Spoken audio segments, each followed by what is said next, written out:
오늘이 12월 24일인데 오늘 성탄절 말씀을 올리도록 하겠습니다. 왜냐하면 25일 내일에 이 말씀을 올릴 시간이 없을 것 같아요. 근데 꼭 올리고픈 마음이 있기 때문에 이 말씀을 올리고자 합니다.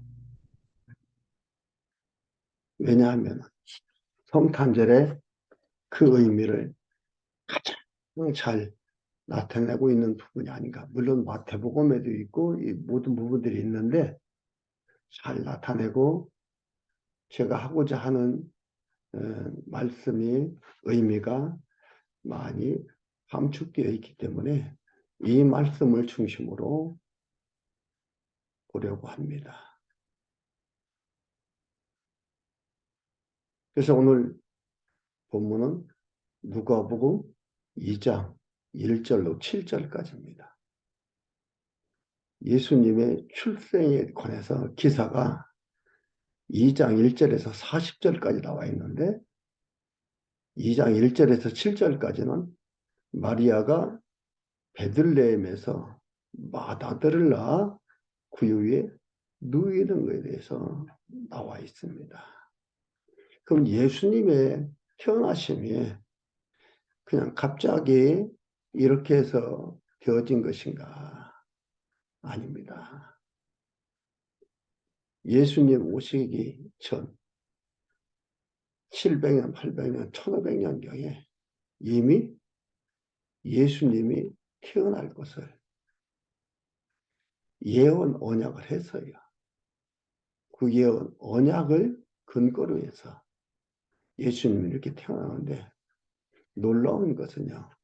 이 배경이 구약에서 언약하신 배경이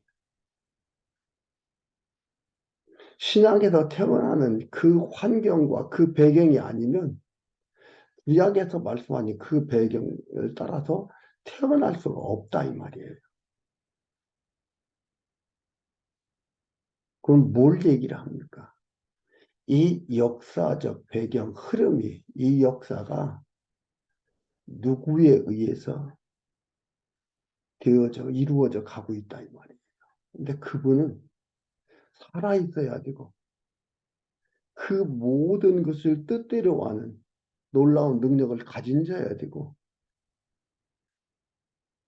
그분은 또 살아도 1000년 이상을 살아야 되는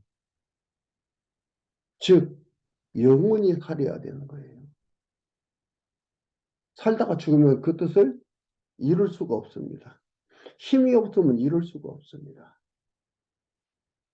구약에서 하신 말씀이 신약에서의 그 역사적 배경을 말하는 거예요. 그렇지 않고서는 이루어질 수 없는 상황입니다. 이 일을 누가 했느냐? 우리 잘 알죠?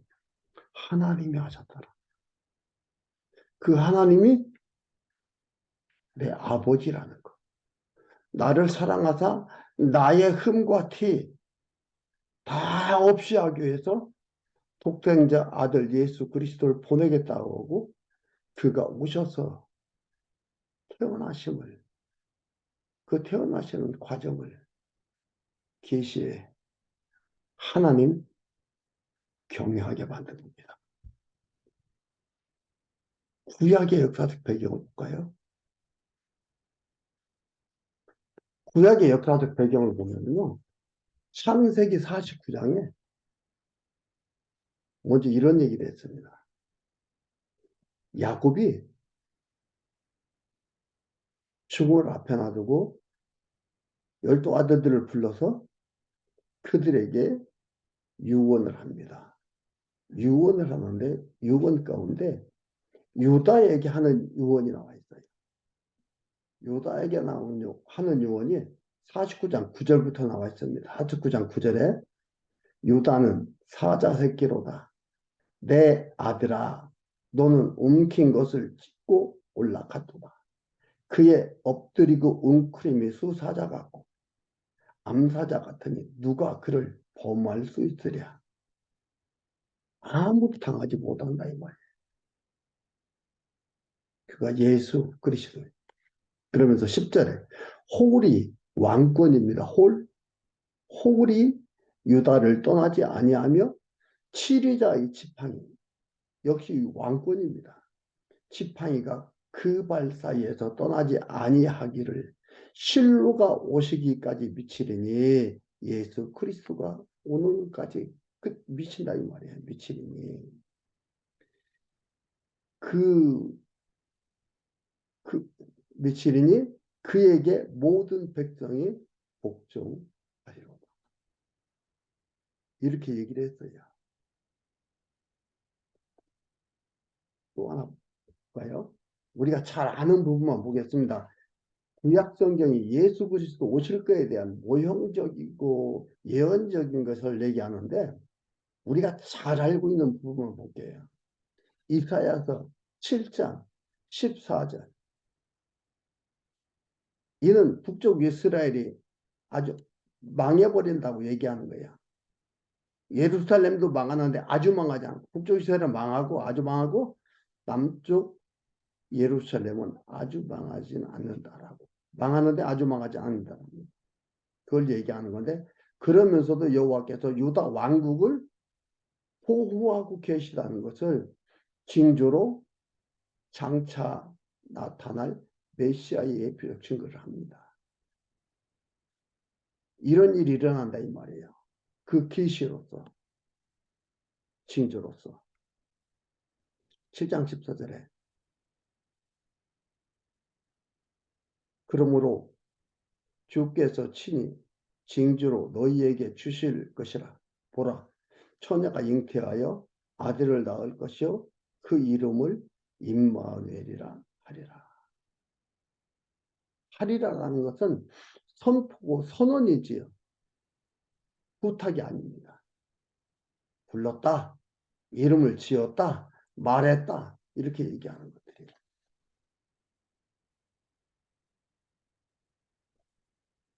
처녀가 잉태하여 아들을 낳는다. 처녀가 어떻게 잉태해서 아들을 낳습니까? 그렇죠? 낳을 수가 없습니다. 그런데 마태복음 1장 23절부터 보면요. 보라, 처녀가 잉태하여 아들을 낳을 것이요 그 이름은 임마누엘이라 하리라 하셨으니 이를 번역한즉 하나님이 우리와 함께 계시다 함이라. 요셉이 잠을 깨어 일어나서 주의 사자의 분부대로 행하여 그 아내를 데려왔으나 아들을 낳기까지 동침치 아니하더니 나음의 이름을 예수라 하니라. 요셉이 동침했다는 주장을 못하게 하기 위해서 어장대로 됨을 강력하게 주장하는 겁니다. 이것을 꿈에서 보고 적언한 것을 파혼한 것도 아니고 여기서 적언은 지금으로 얘기하면 약혼과 비슷한 거예요. 그러지 않냐고 동침치 않았다라는 게 분명하게 기록하고 있습니다. 왜요? 처녀가 잉태했다는 그 어장을 그대로 이루어주심을 보여주는 겁니다.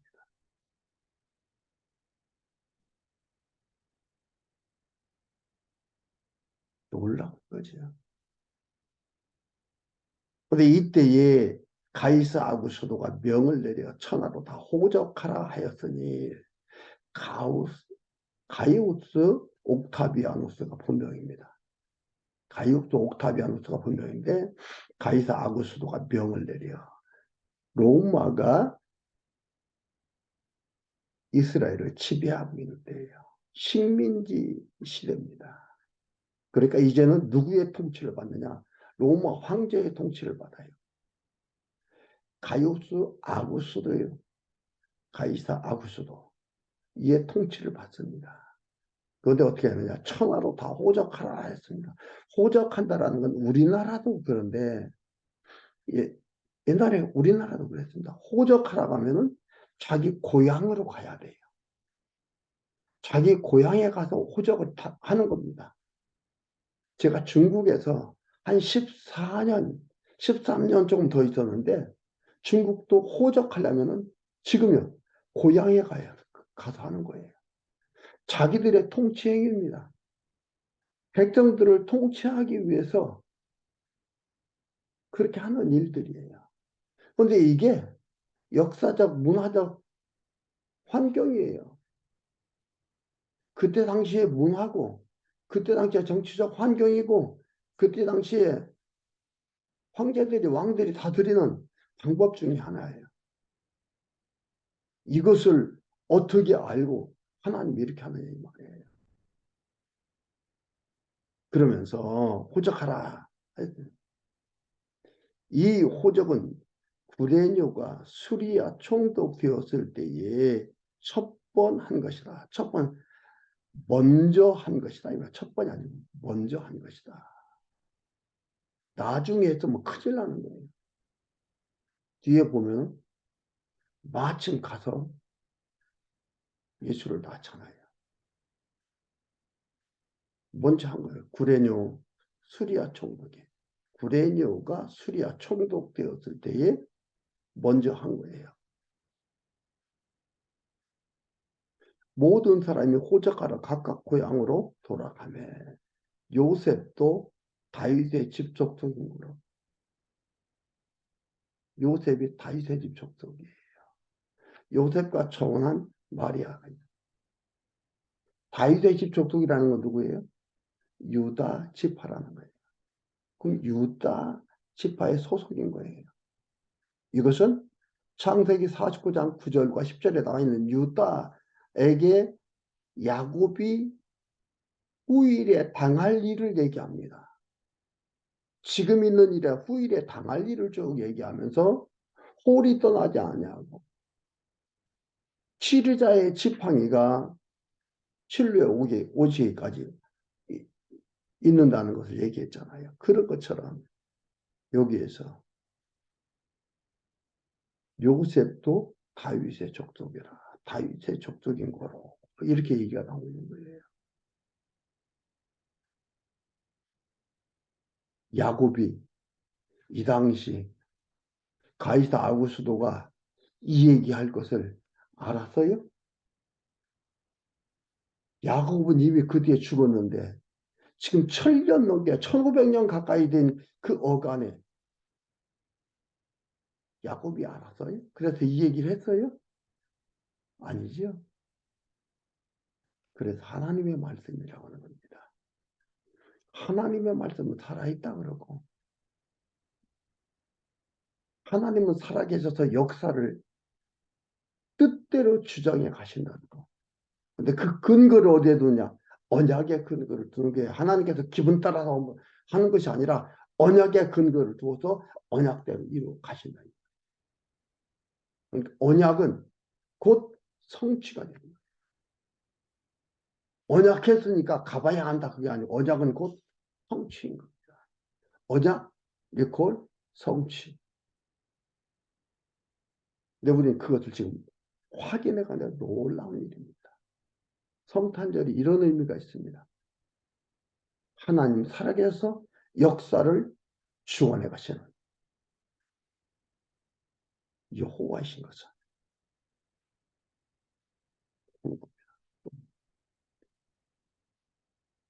다윗의 집 족속인 거로 다윗의 왕위가 계속 보호받는 게 열왕기 상하, 역대기 상하 쭉 나옵니다.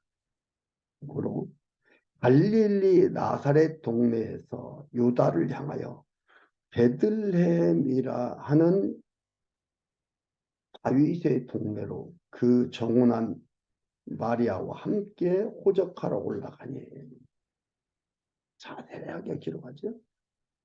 다윗의 집 족속인 거로 유다 지파가 살았던 것. 그 고향이 베들레헴이에요. 여기서 그래서 거듭에서 나오네. 갈릴리 나사렛 동네에서 살고 있었어요. 구레뇨가 수리아 총독이 되었을 때에 천천히 제일 나중에 먼저 안 하고 다른 곳에 했으면은 어디예요? 나사렛 동네에서 예수 태어나요. 거짓말이 안 되는 거예요. 근데 먼저 하게 됐어요. 구레뉴의 마음도 가이사 아구스도의 마음도 로마의 황제 가이사 아구스도의 마음도 구레뉴의 수리아 총독의 마음도 하나님께서 그 마음을 주장해 간다. 그러니까 이게 문화나 이 당시에 그들의 문화, 이스라엘의 문화, 로마의 문화, 정치적 환경, 이 모든 것들을 하나님이 만들어 가시는 거예요. 하나님은 생각지도 못했는데 이런 것들이 형성되어 있어서 하나님이 그걸 막 드시는 게 아니고 하나님이 이러한 것들을 형성시키셔서 당신의 뜻을 이루는데 사용해 가는 겁니다. 그래서 이들이 여기서 다윗의 족속인 거로 요셉도 그리고 베들레헴이라 하는 다윗의 동네로 계속 나옵니다. 베들레헴이라는 다윗의 동네로. 그럼 베들레헴이라는 곳으로 가는데 그 베들레헴이라는 곳이 그냥 살았으니까 그로 가는 것이다. 그게 아니에요. 미가서 5장 20절을 보면은요. 이런 얘기를 합니다. 이것은 뭐냐면은 이스라엘이 망하고 유다도 망한다 이 말이에요. 그러나 망한 예루살렘과 야곱의 남은 자들, 그러니까 북쪽 이스라엘도 포함하는 겁니다. 이들을 회복하는 것에 대해서 얘기하는 겁니다. 어떻게 회복을 시키느냐? 이렇게 시킨다 이 말이에요. 베들레헴 에브라다야 너는 유다 족속 중에 작을지라도 베들레헴 에브라다고 왜냐하면요. 베들레헴이라는 옛 명칭은 스불론 땅에도 베들레헴이라는 명칭이 있어요. 에브라다라는 것은 옛 이름의 명칭입니다.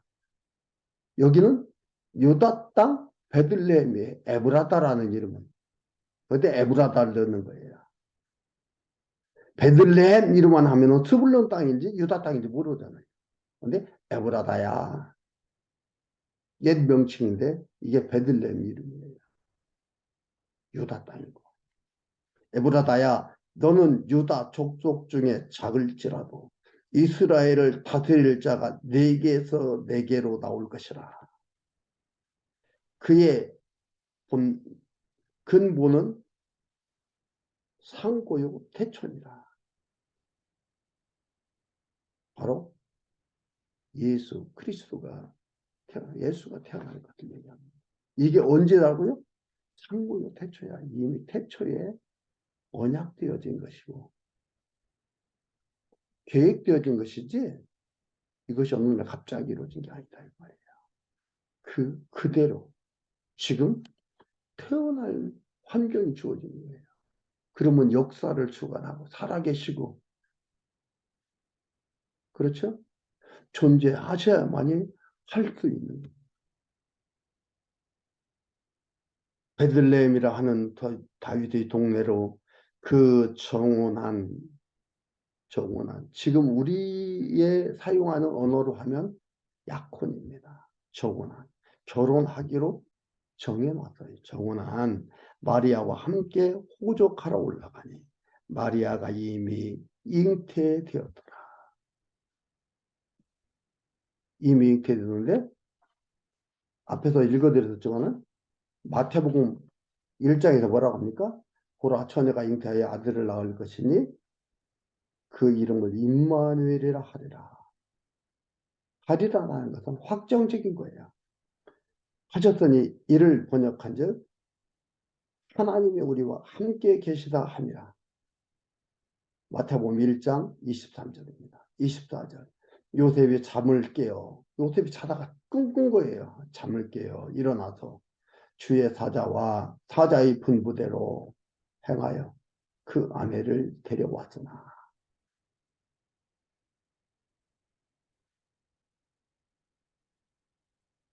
아들을 낳기까지 동침치 아니하다니 나음의 이름은 예수라 하니라.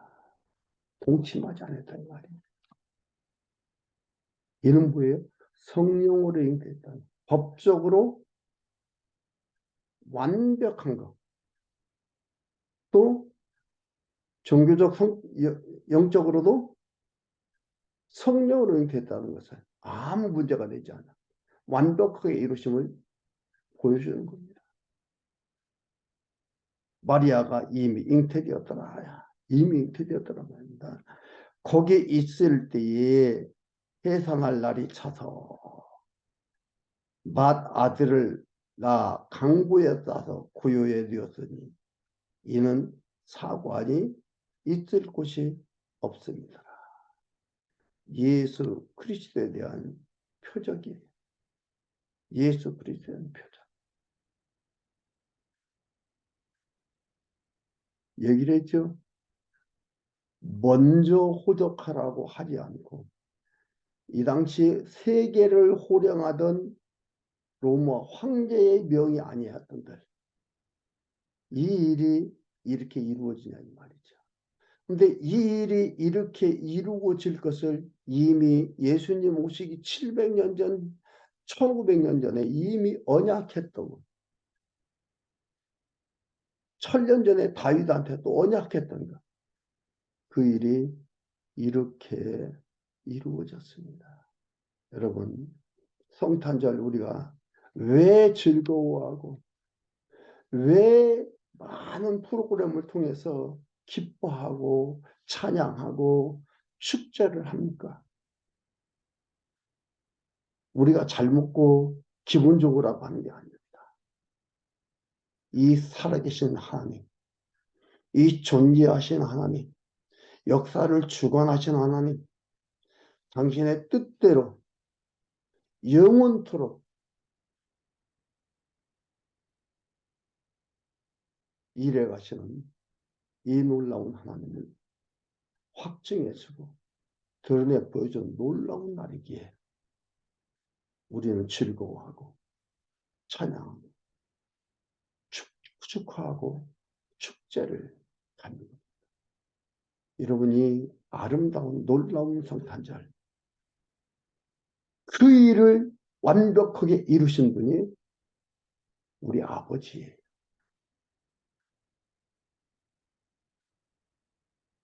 그리고 우리의 흠과 티를 완전히 없애고 의인 만드는 일을 확인시켜주고 내가 이런 하나님이라는 걸 보여주기 위해서 이루는 가운데 그 과정이 예수 그리스도가 예수님께서 탄생한 날을 기념합니다.